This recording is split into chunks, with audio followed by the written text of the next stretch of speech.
Pleading, CPC के अंदर pleading आता है ऑर्डर 6 रूल 1 के अंदर। तो प्लीडिंग का मतलब होता है कि एक तरह का रिटन स्टेटमेंट फाइल करना होता है या फिर प्लेंट होता है। प्लीडिंग का मतलब होता है कोई भी तरह का डॉक्यूमेंट जो कि आप कोर्ट के समक्ष प्रस्तुत कर रहे हैं और उससे अपना मुकदमा शुरू कर रहे हैं। तो जो भी इंसान कोर्ट के अंदर केस फाइल करना चाहता है तो फर्स्ट स्टेप लेता है प्लीडिंग का। प्लीडिंग के अंदर लिखता है कि वह घटना कहाँ पे घटित हुई है उसके साथ, वह कोर्ट से क्या रिलीफ चाहता है और उसके क्या लीगल राइट्स का वायलेशन हुआ है।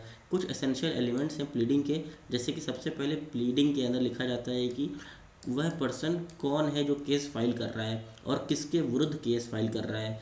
तो दोनों लोग का रेजिडेंस लिखा रहता है कि कहाँ पे रहते हैं और अपोजिट पार्टी कहाँ पे रहते हैं।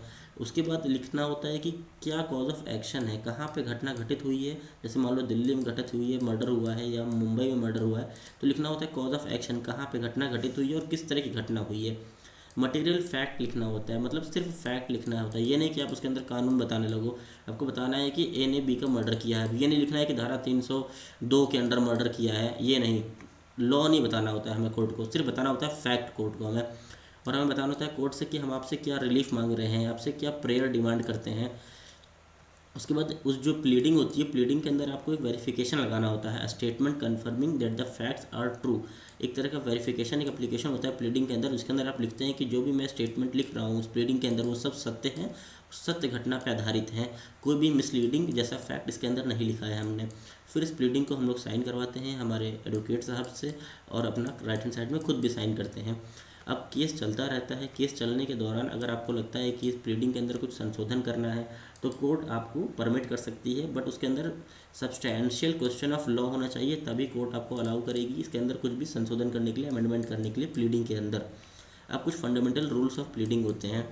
यह बताता है कि आपको प्लीडिंग यानी अपना जो केस फाइल कर रहे हैं किस तरह रखना है। सबसे पहले केस को अपने सिंपल रखना है और शॉर्ट रखना है। उसके अंदर आपको बताना है कि आपके साथ क्या घटना घटित हुई है, कितने बजे घटित हुई है और किसने घटना आपके साथ, किसने दुर्व्यवहार, अपने मिसबिहेवियर किया है आपके साथ, ठीक है।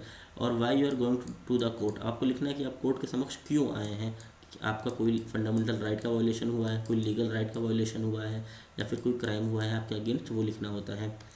Only the mention the important facts, अब आपको कोर्ट के सामने इंपॉर्टेंट फैक्ट्स लिखना है। अब ये नहीं पूरा आपको विस्तार से लिखने लगे कि मैं सुबह निकला था 6 बजे, फिर यहाँ सब्जी लेने गया, फिर मार्केट से आया, ये नहीं सही तरीका है। सीधे आपको बताना है कि आपके साथ घटना कितने बजे घटित हुई है और कहाँ पे घटित हुई है, बस, और किसने आपके साथ घटना घटित की है, बस इतना इंपॉर्टेंट लिखना होता है। उसके अंदर हमें प्रूफ नहीं देना होता है। मान लो आप लिखने लगो कि 10 आदमी ने खड़े होकर देखा था मुझे, उसके नाम लिखो 10 के, बिल्कुल नहीं, ये तरीका बिल्कुल गलत है, रिजेक्ट हो जाएगी प्लीडिंग।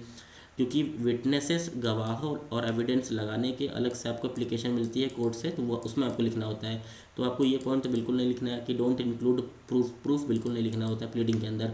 स्टिक वर्ड्स इंपॉर्टेंट, क्योंकि कोर्ट के पास लिमिटेड टाइम होता है केस सुनने के लिए, तो आपको एकदम लिमिटेड चीज़ें लिखनी होती हैं जो कि आपको केस को मजबूत बनाती है, जो कि फैक्ट्स के लिए इंपॉर्टेंट होती है आपको केस जीतने के लिए। रेस्पॉन्ड टू अदर साइड, अगर मान लो प्लीडिंग के तौर पे आपने प्लीडिंग फाइल कर दी है बी के खिलाफ क्योंकि बी ने मर्डर किया था, ठीक है। अब बी क्या करेगा, रिटर्न स्टेटमेंट फाइल करेगा। रिटर्न स्टेटमेंट के अंदर वह अपना डिफेंस लेता है कि मैंने ये मर्डर नहीं किया है, या फिर कुछ ऐसा दुर्घटना थी जिसके चलते मर्डर हुआ। अब ये इससे कहते हैं रिटर्न स्टेटमेंट। जब रिटर्न स्टेटमेंट उससे कहते हैं जब प्लीडिंग के खिलाफ आप जवाबदेही देते हैं, जब आप रिटर्न स्टेटमेंट फाइल करते हैं प्लीडिंग के अगेंस्ट। अवॉइड एक्स्ट्रा डिटेल्स, हम लोग को एक्स्ट्रा डिटेल्स अवॉइड करनी चाहिए प्लीडिंग के अंदर। अननेसेसरी डिटेल लिखेंगे तो आपकी प्लीडिंग में रिजेक्ट लग जाएगा और डिसमिस भी हो सकती है। अब उसके बाद आपको एक फैक्ट भी लगाना पड़ता है वेरिफिकेशन कि आप जो भी स्टेटमेंट कह रहे हैं ट्रू है। अगर कोई भी स्टेटमेंट आप ऐसा लिखते हैं जो कि गलत होता है, तुरंत ही कोर्ट उस पर संज्ञान लेके आपका जो भी पिटीशन रहेगी, जो प्लीडिंग रहेगी, उसको डिसमिस कर सकती है। अब वेरिफिकेशन और